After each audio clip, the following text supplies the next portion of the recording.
How strong a position does the Taliban appear to be in now ahead of that final withdrawal of troops? Well, they may not be happy about the May date being pushed back, but the bottom line is that coalition forces are leaving Afghanistan, and that's what the Taliban really wanted. And it's important to underline this is not just US troops pulling out, it's other international forces, which are actually more numerous than the US troop contingent. So all of those forces will leave in September.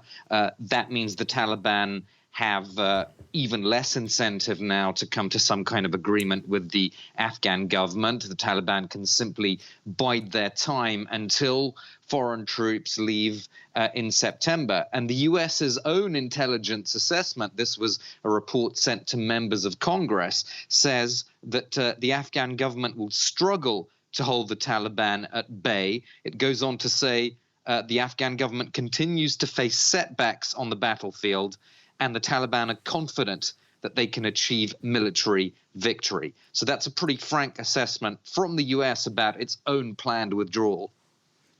Armen, US and allied troops have now been on the ground for 20 years. It is, as I was saying, America's longest war. But the US now leaving at a time when clearly the Taliban still represents something of a menace.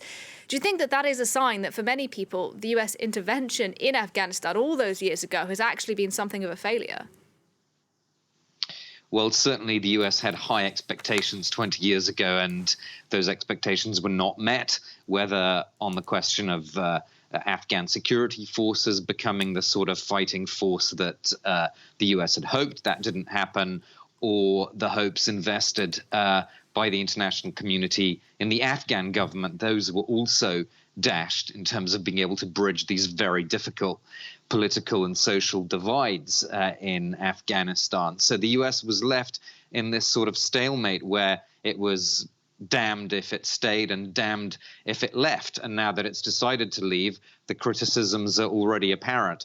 For example, one former US ambassador to Afghanistan puts it very bluntly. He says the Afghan people are being sold out, particularly women and girls. And don't forget that the Taliban have conducted a campaign of assassinations against civil society figures, female activists, judges, journalists, all those people from the 2001 generation that had hoped so much for a different future with equal rights for women and all those kinds of things. Their future is now very much at stake.